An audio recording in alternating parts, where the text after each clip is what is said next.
ये आकाशवाणी है। प्रस्तुत है कार्यक्रम सुर्खियों में। इसके अंतर्गत आज सुनिए चुनाव आयोग द्वारा घोषित राज्यों में होने वाले विधानसभा चुनाव की तैयारियों पर चर्चा।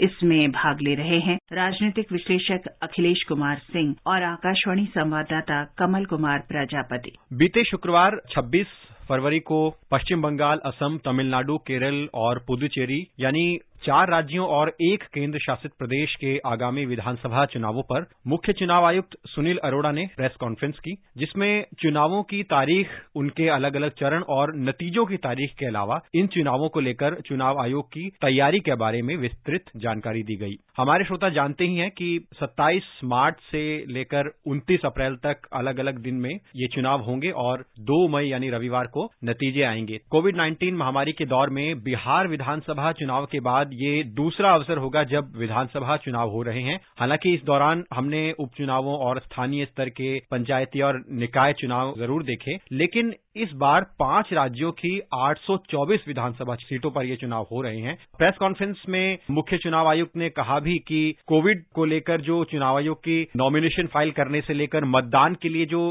गाइडलाइंस हैं उन्हें लागू किया जाएगा और रिव्यू भी किया जाएगा। तो इस विषय में आप ये आगामी विधानसभा चुनाव है उन्हें किस तरह से देख रहे हैं और चुनाव आयोग की तैयारी आपको इस मायने में किस तरह से दिखाई दे रही है? जिस तरह से इन्होंने बिहार में काफी सक्सेसफुली चुनाव कराया, कोविड के बावजूद काफी सफल तरीके से चुनाव हो पाया और ये भी हमने देखा कि हिंसा की कोई घटना हुई नहीं। तो एक इनके पास काफी एक फल एग्जाम्पल है जो हाल फिलहाल में ही इन्होंने सक्सेसफुली किया है। वेस्ट बंगाल में चूंकि 8 फेज में चुनाव हो रहे हैं जी, तो उसके राजनीतिक पहलू हो सकते हैं, लॉ एंड ऑर्डर के इश्यूज हो सकते हैं, लेकिन कहीं न कहीं हमें कोविड को भी ध्यान में रखना होगा, पॉइंट ऑफ व्यू से उसके नजरिए से भी सोचना होगा। और मेरे ख्याल से वो एक बड़ा फैक्टर था जिसकी वजह से इतने लंबे अंतराल तक वो चुनाव कराए जा रहे हैं। और इसीलिए आप देखें कि नॉमिनेशन से लेकर के चुनाव की प्रक्रिया तक कोविड के जो भी नॉर्म्स हैं उसको कंप्लायंसेस के लिए इन लोगों ने शुरुआत से उसकी बात की है। नॉमिनेशन में जो एक जमाने में हुआ करता था कि एक शो ऑफ स्ट्रेंथ का ओकेजन होता था,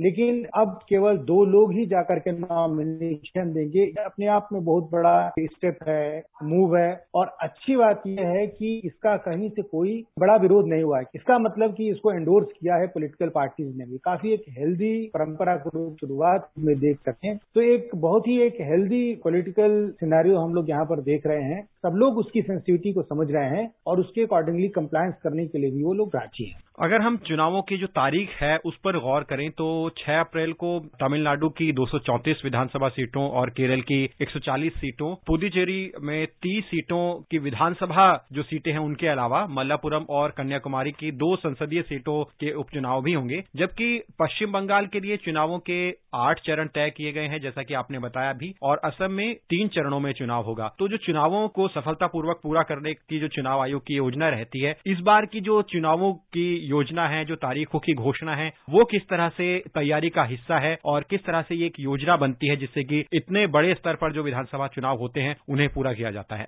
एक चीज बहुत क्लैरिटी है कि सबसे ज्यादा अगर हम सीधे बात करें वेस्ट बंगाल की, तो बार बार एक चर्चा हो रही है कि ये चुनाव 8 चरणों में क्यों हो रहा है। बार बार वहां की जितनी अपोजिशन पार्टीज हैं वेस्ट बंगाल की, उन लोगों ने इसकी डिमांड की थी लंबे चरण में आप चुनाव कराइए, क्योंकि उस स्टेट का एक वायलेंस का हिस्ट्री रहा है इलेक्शंस में। ऐसा नहीं है कि वेस्ट बंगाल में पहली बार 8 चरणों में चुनाव हो रहा है, और उसके पहले भी एक बार 7 चरण में चुनाव हो चुका है। तो एक तो वहां पर पॉपुलेशन का काफी प्रेशर है, काफी घनी आबादी है। दूसरा है कि आपके इंटरनेशनल बॉर्डर है, काफी उसको भी सेंसिटिव माना जाता है। वहां पर पॉलिटिकल वायलेंस के भी इंसिडेंट्स बहुत ज्यादा होते हैं। तो अलग अलग चरण में कराने का मतलब ये है, एक तो कोविड का प्रेशर अभी भी बना हुआ है और जितने ज्यादा हम उसके कंप्लायंसेस करेंगे, उसके नॉर्म्स को हम फॉलो करेंगे, उतना ही हमारे लिए सेफ होगा। ये अलग बात है कि वैक्सीनेशन चालू हो गया है, सेकंड फेज हमारा कल से ही शुरू हुआ है, लेकिन अभी भी हम पूरी तरह से अपने आप को सेफ नहीं मान सकते हैं। तो हमें सोशल डिस्टेंसिंग और तमाम उसके जो नॉर्म्स हैं उसको फॉलो करना है। इलेक्शन कमीशन को इलेक्शन कराने के साथ साथ ये इंश्योर करना है कि उसके नॉर्म्स का बिल्कुल ही किसी भी हालत में कोई इग्नोर नहीं कर रहा है। साथ साथ आपको लॉ एंड ऑर्डर का ध्यान रखना है। आपको ये भी ध्यान रखना है कि कोई ऐसी अप्रिय घटना ना हो जिसमें जान माल का खतरा हो। तो सिक्योरिटी फोर्सेस का प्रॉपर तरीके से मूवमेंट हो सके। अलग अलग चरणों में कराने का मतलब यही होता है, और एक साथ चुनाव कराने की चीज की गई है, कम से कम उनका कॉम्प्रिहेंसिव तरीके से, प्रॉपर तरीके से अलग अलग जगहों पर डिप्लॉयमेंट हो सके और एक फ्री एंड फेयर इलेक्शन सुनिश्चित कराया जाए। जी, सुरक्षा इंतजामों की अगर हम और बात करें तो पहले भी चुनावों की तारीख का जब ऐलान हुआ तो उससे पहले वरिष्ठ अधिकारियों के साथ और राजनीतिक दलों के साथ भी चुनाव आयोग की बैठक हुई। वरिष्ठ अधिकारियों के जो राज्यों के नोडल ऑफिसर हैं, जो पुलिस ऑफिसर्स हैं, उनके साथ काफी बैठकें हुई और चुनाव आयोग ने 8 फरवरी को एक सर्कुलर भी जारी किया था कि जिसमें कहा गया था कि एक कमेटी बनाई जाएगी और इस कमेटी जो कि सुरक्षा इंतजामों के लिए और जो एक्स्ट्रा फोर्सेस का डिप्लॉयमेंट है उसके लिए जिम्मेवार होंगी। सुरक्षा को लेकर पश्चिम बंगाल और तमिलनाडु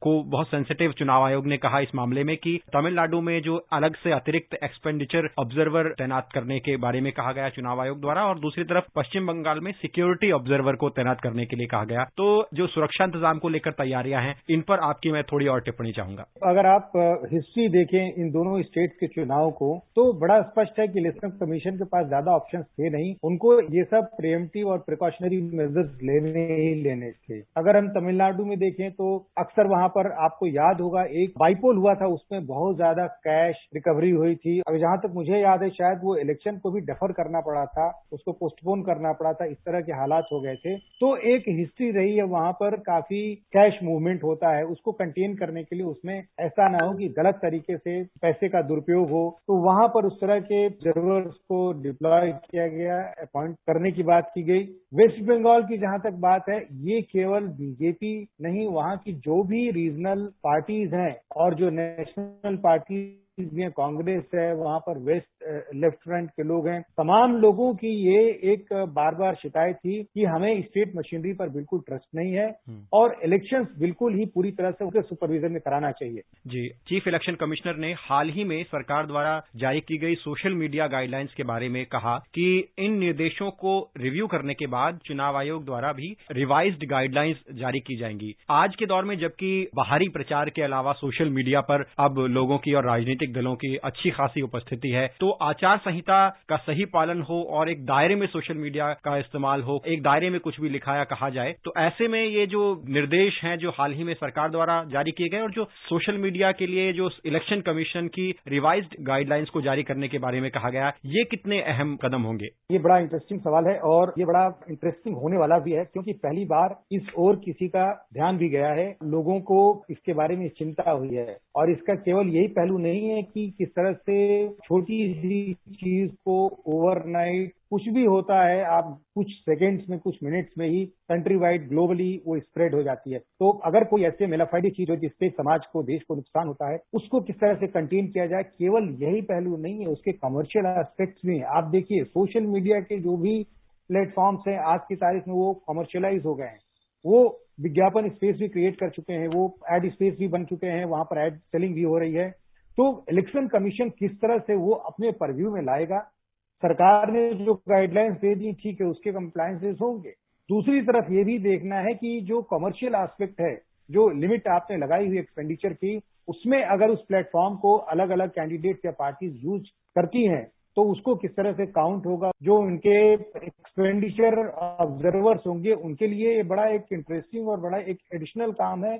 पहली बार इस ओर ध्यान गया है और उसको भी अपने परव्यू के अंदर लाया गया। दूसरी तरफ आपने हाल फिलहाल में देखा होगा, सबसे जो ज्वलंत एग्जाम्पल है वो है 26 जनवरी के दिन जो दुखद घटना दिल्ली राजधानी में हुई थी। किस तरह से सोशल मीडिया एक माध्यम बना था चीजों को इमीडिएटली एक स्थान से दूसरे स्थान पहुंचाने में। तो कहीं न कहीं इंटेंशंस को देख करके अगर कोई इल इंटेंशन है, कोई गलत मोटिव है, उसको कंटेन करने के लिए गाइडलाइंस लाई गई हैं और मुझे लगता है कि इलेक्शन कमीशन को उन गाइडलाइंस का पूरा लाभ उठाना चाहिए इन चुनाव में भी और आगे। कार्यक्रम में आप जुड़े, आपने हमारे साथ इस विषय पर विस्तार से चर्चा की, विश्लेषण किया, आपका बहुत बहुत धन्यवाद। Thank you so much. अभी आप सुन रहे थे चुनाव आयोग द्वारा घोषित राज्यों में होने वाले विधानसभा चुनाव की तैयारियों पर चर्चा। इसमें भाग ले रहे थे राजनीतिक विश्लेषक अखिलेश कुमार सिंह और आकाशवाणी संवाददाता कमल कुमार प्रजापति। ये कार्यक्रम आकाशवाणी के समाचार सेवा प्रभाग द्वारा प्रस्तुत किया गया। इसे आप हमारे mobile app news on AIR पर भी सुन सकते हैं। इस कार्यक्रम के संबंध में अपनी प्रतिक्रिया आप हमें ईमेल कर सकते हैं। पता है